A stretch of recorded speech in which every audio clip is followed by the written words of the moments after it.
materi selanjutnya saya bicara tentang trik ya. Trik menghadapi sempro untuk meyakinkan dosen bahwa judul skripsi yang teman-teman teliti itu layak untuk diangkat atau diperjuangkan. Oke, nggak banyak sih sebenarnya yang mau saya sampaikan ya. Jadi intinya adalah sebelum kita menjalani kelulusan ya, pasti ada proses tahapan yang harus kita tempuh ya kan, yaitu proses pengerjaan skripsi. Nah proses ini kan nggak gampang ya teman-teman, karena semua dilakukan secara sendiri gitu kan, walaupun ada dibantu oleh atau disupport oleh dosen pembimbing ya, tapi skripsi ini adalah salah satu salah satu kewajiban yang harus dipenuhi oleh mahasiswa ya sebagai syarat kelulusan ya. Untuk sampai di tahap pengerjaan skripsi biasanya kan teman-teman harus melalui satu mata kuliah dulu ya, yaitu diawali dari seminar proposal gitu. Ya, kalau dulu itu 2 tahun atau 3 tahun yang lalu tidak ada bimbingan untuk sempro, jadi mereka buat proposal sendiri, terus kemudian mereka melakukan sempro, setelah sempro baru ditentukan dosen pembimbingnya. Nah, 2 tahun atau 3 tahun yang lalu lah, seperti itu gitu. Nah, tapi sekarang sudah kurang lebih berapa gelombang ya tahun kemarin 2019, 2020 dan 2021 ini konsepnya berbeda lagi. Jadi teman-teman diminta untuk bimbingan dulu, membuat sebuah proposal skripsi sama dosen pembimbing ya kan. Nah, baru nanti dilaksanakan sidangnya gitu. Kalau dulu tuh enggak gitu. Jadi mereka berjuang sendiri dulu apakah layak atau tidak gitu kan. Baru setelah itu ketemu dosen pembimbingnya dari hasil sempro tersebut. Beruntunglah jadi teman-teman ya.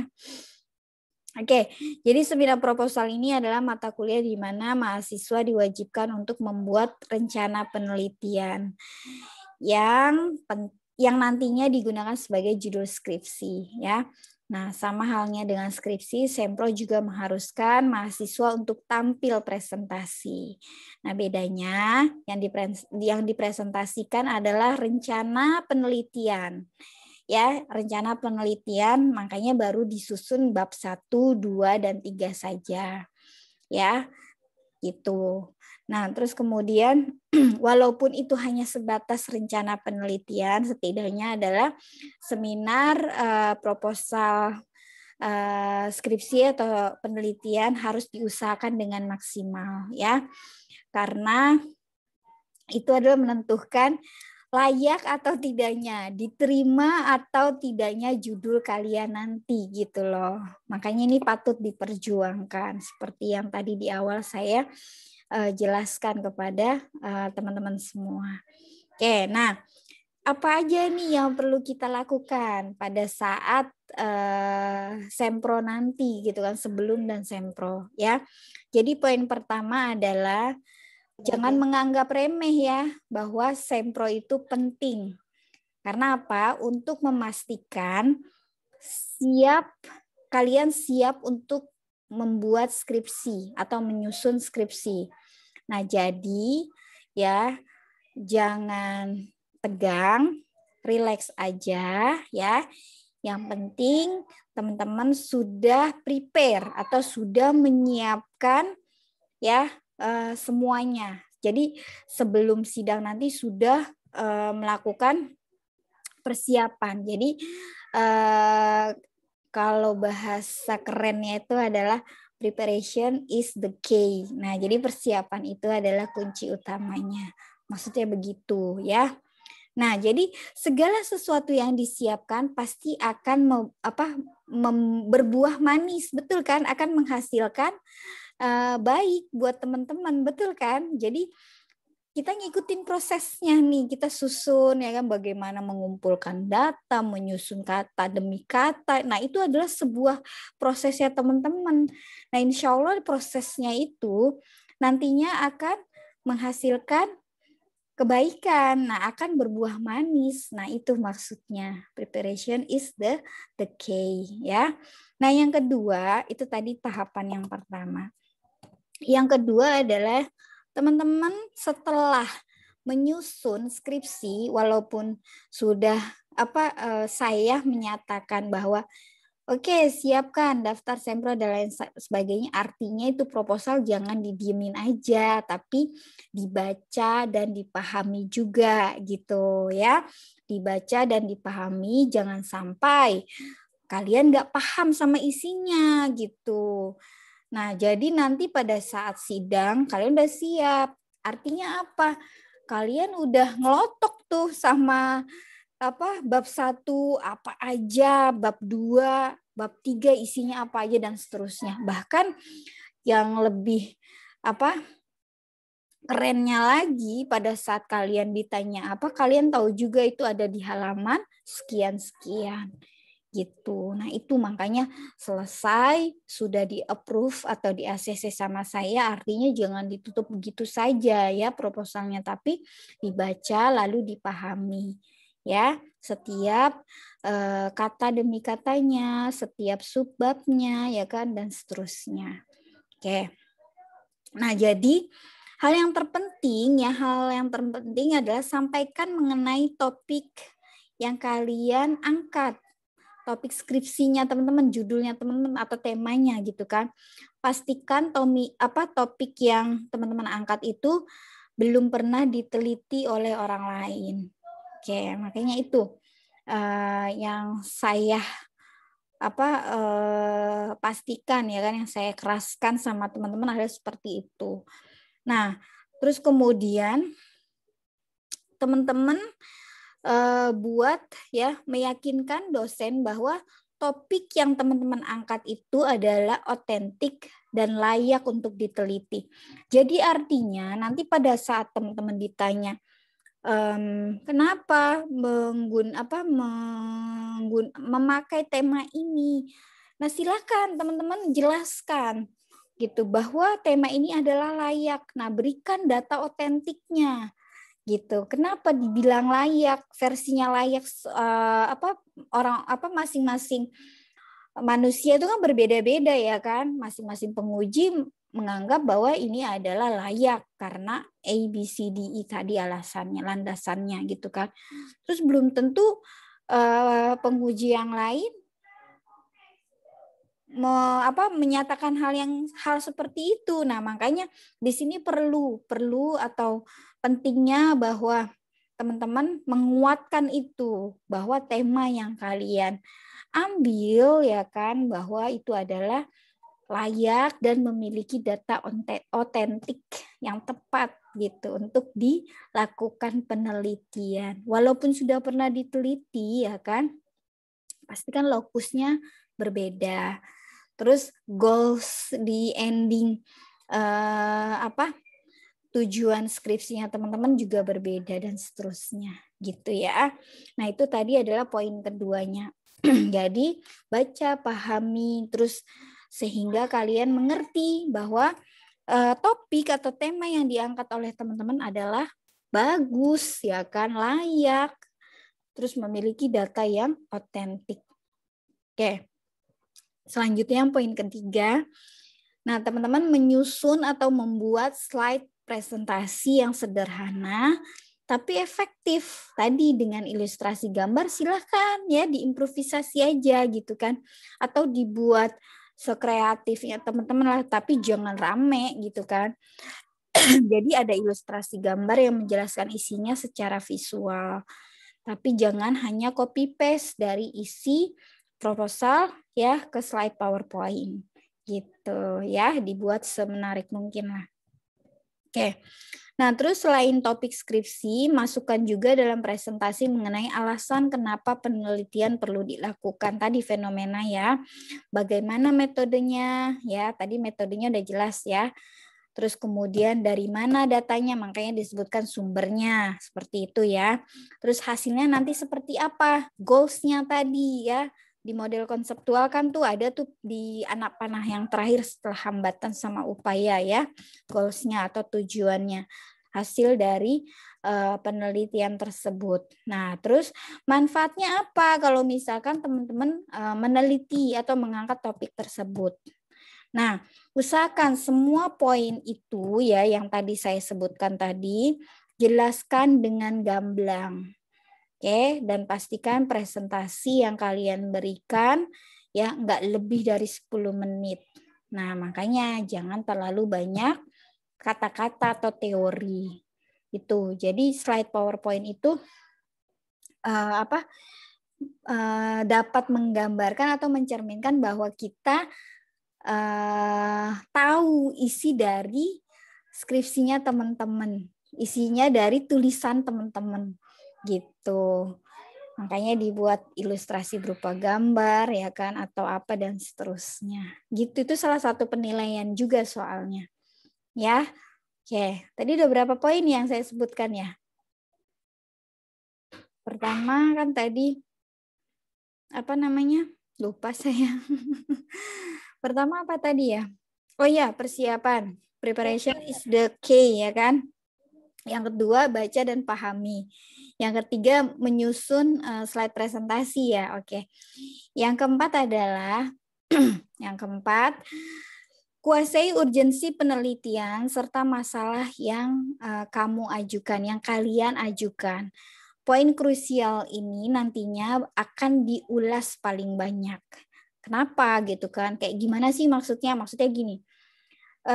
Satu hal yang perlu kalian kuasai betul-betul adalah poin bahwa kenapa atau pentingnya kamu mengangkat topik atau tema tersebut. Itu salah satu poinnya. Kalau kamu bisa meyakinkan dosen penguji, insya Allah bisa dilanjutkan penelitiannya. Oke ya.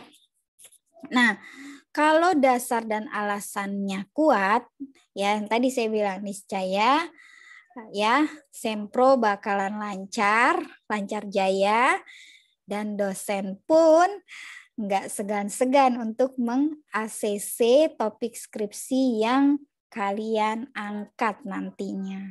Oke.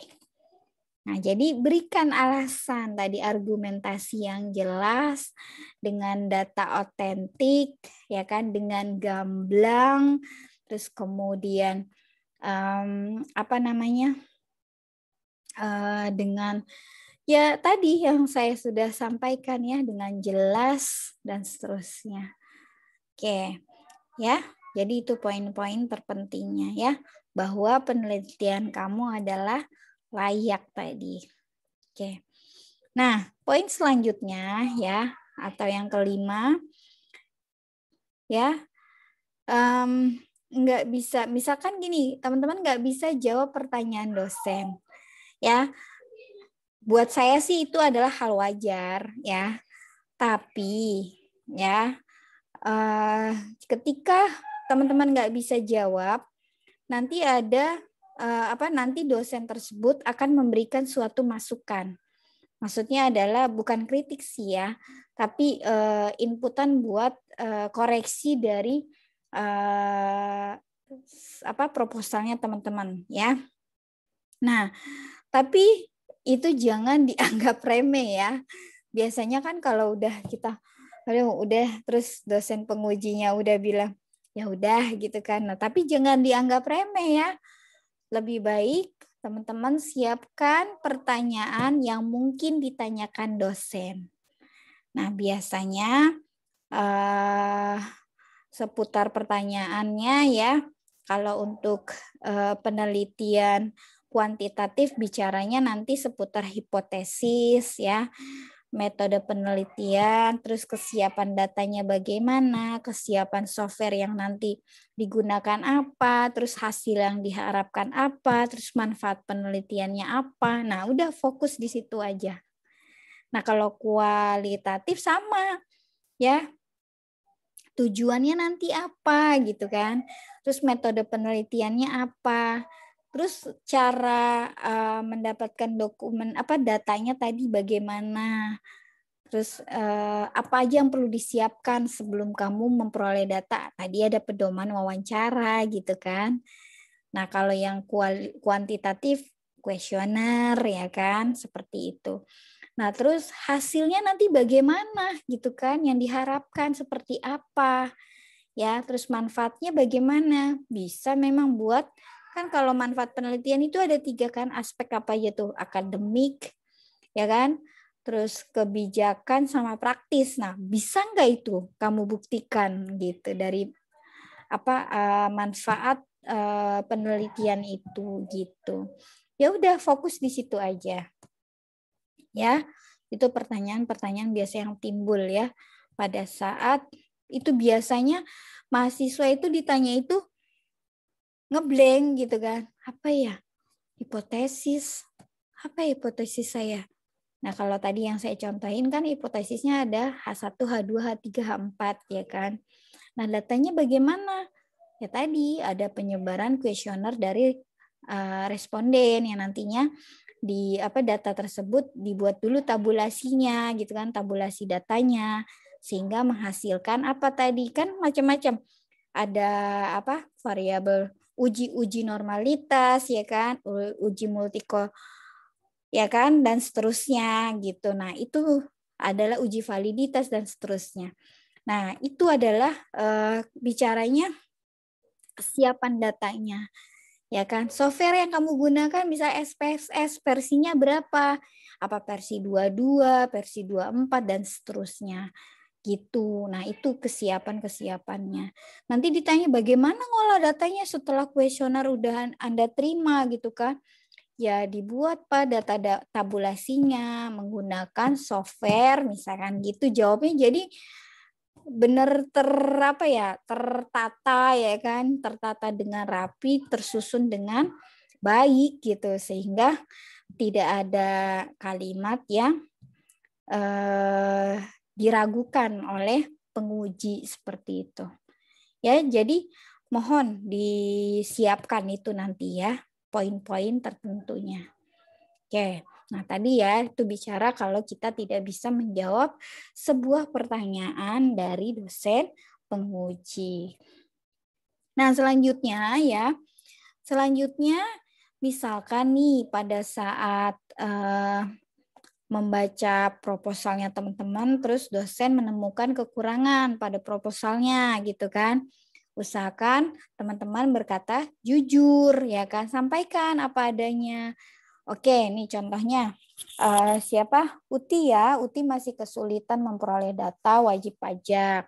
Terus sama data penerimaan pajak. Ya diceritakan aja. Ya, saya baru bisa menampilkan data keseluruhan wajib pajak dari sumbernya disebutkan dari DJP.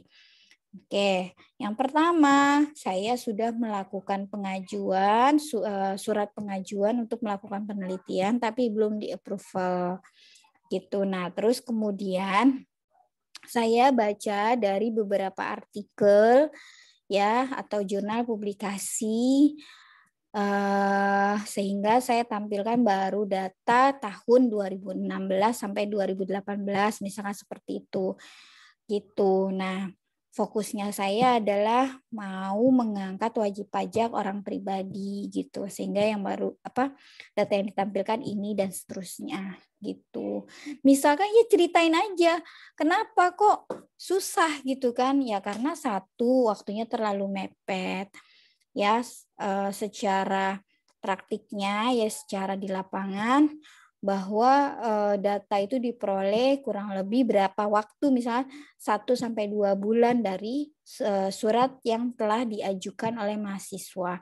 Ceritakan aja nggak apa-apa, pasti nanti dosen memahami itu, oh iya dia udah usaha, ada kerja kerasnya di situ. Di saat dia nggak dapat data ya kan, dia mencari dari artikel atau peneliti terdahulu gitu kan. Nah setidaknya itu adalah ada usaha, ada upaya yang teman-teman lakukan seperti itu. Sehingga oke lah belum fix ya kan datanya nih dari KPP. Tapi saya rasa kalau dari data yang sudah publikasi itu insya Allah udah benar, udah real. Karena kan memang dilakukan dari penelitian juga seperti itu. Ya, oke. Nah itu salah satu contohnya aja ya. Misalkan ada kesulitan dalam memperoleh data. Atau misalkan gini, kok ini kajian teorinya atau teorinya udah lawas nih gitu kan. Coba dong tahun 5 tahun aja ke belakang. Nah, jelaskan teman-teman gitu. Saya sudah mencari beberapa referensi atau literatur gitu kan.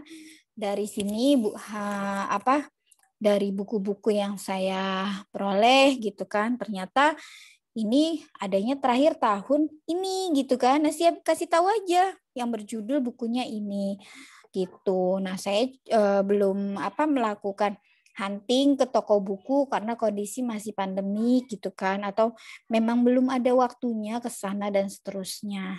Ya ceritakan aja gitu. Itu kan salah satu upayanya teman-teman gitu. Nah, tapi saya pada saat melakukan membaca artikel dari beberapa jurnal publikasi, saya menemukan ini. Jadi ya sudah, saya menggunakan teori ini ya kan, dengan alasan bahwa bla bla bla. Nah, itu dijelaskan gitu. Nah, jadi ada ininya lah, ada upayanya teman-teman di saat teman-teman kesulitan ya kan, tapi di situ ada proses teman-teman lakukan gitu ya. Oke. Jadi nggak perlu takut salah, oke? Jangan takut salah, pokoknya nggak perlu takut salah. Toh nantinya juga jika memang masih ada kekurangan di proposalnya teman-teman, dosen pasti bakal bantu untuk mengevaluasi dan memberikan inputan atau masukan-masukan yang membangun ya. Jadi santai aja, nggak perlu takut dan lain sebagainya. Anggap aja ini adalah sebagai diskusi formal. Jadi teman-teman sidang sempro nanti ya anggap aja diskusi formal gitu kan, sebelum melangkah ke sidang skripsi yang sesungguhnya gitu. Ya, jadi rileks aja, santai aja. Oke, ya. Ceritakan apa adanya ya kan. Terus kemudian jujur ya, sampaikan dengan jujur. Nah, selanjutnya adalah teman-teman latihan. Jadi sebelum sempro nanti latihan presentasi sendiri di depan kaca aja, kayak gitu kan. Misalkan untuk apa? Untuk menakar bahwa teman-teman ini udah paham belum, udah menguasai materi belum, dan seterusnya. Jadi latihan itu ya, praktis itu adalah penting banget gitu. Karena pasalnya ya, nggak semua orang berbakat presentasi ya, nggak semua orang memiliki kemampuan dalam presentasi.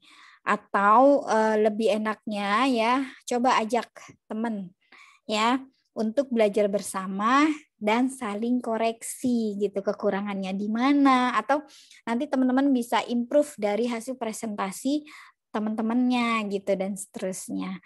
Nah, jadi tenang aja, seenggaknya apa yang kamu tampilkan itu ya sifatnya wajar ya kan, dan enggak memperhatikan kegugupan kegugupan atau nervous. Ya udah relax ya kan, tarik nafas ya kan, buang lagi gitu dan seterusnya.